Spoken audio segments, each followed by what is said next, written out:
بسم اللہ الرحمن الرحیم۔ ایک مرتبہ امیر المومنین حضرت علی رضی اللہ تعالیٰ عنہ کے کاشانہ اقدس سے کچھ فاصلہ پر ایک مسجد سے متصل ایک گھر میں میاں بیوی ساری رات جھگڑتے رہے۔ جب صبح ہوئی تو حضرت علی نے ان دونوں کو اپنے پاس طلب فرمایا اور ان سے جھگڑنے کی وجہ دریافت فرمائی۔ عورت کے خاوند نے عرض کیا، اے امیر المومنین، میں کیا کروں؟ نکاح کے بعد اس عورت سے مجھے بے انتہا نفرت ہو گئی ہے۔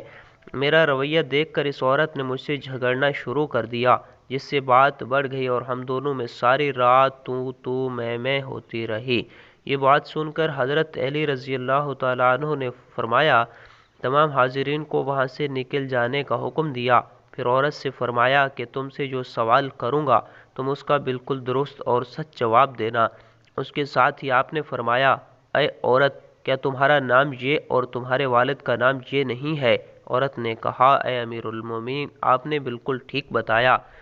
پھر آپ نے فرمایا، تم سے یہ بات کہو کہ جب تم زناکاری سے حاملہ ہو گئی تھی اور ایک مدت تک تم اور تمہاری ماں تیرے اس عمل کو چھپاتی رہی، اور جب درد ذہ شروع ہوا تو تمہاری والدہ تمہیں اپنے گھر سے باہر لے گئی، اور بچہ کی پیدائش ہونے پر اس بچہ کو ایک کپڑے میں لپیٹ کر تم نے میدان میں ڈال دیا۔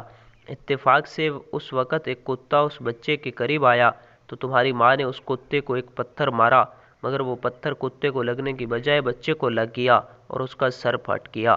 تمہاری ماں کو بچے پر رحم آ گیا اور اس نے بچے کے زخم پر پٹی باندھ دی۔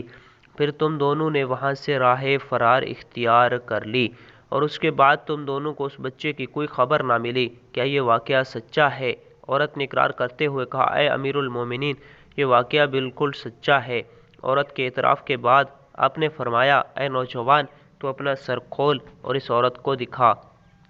چنانچہ جب نوجوان نے اپنا سر کھول کر دکھایا تو اس پر زخم کا نشان موجود تھا۔ پھر حضرت علی رضی اللہ تعالیٰ عنہ نے عورت سے مخاطب ہو کر فرمایا، یہ نوجوان تیرا شوہر نہیں بلکہ تیرا اپنا بیٹا ہے۔ اب اسے لے کر اپنے گھر جاؤ اور تم دونوں اللہ کا شکر ادا کرو کہ اس نے تم دونوں کو بہت بڑی حرام کاری سے بچا لیا۔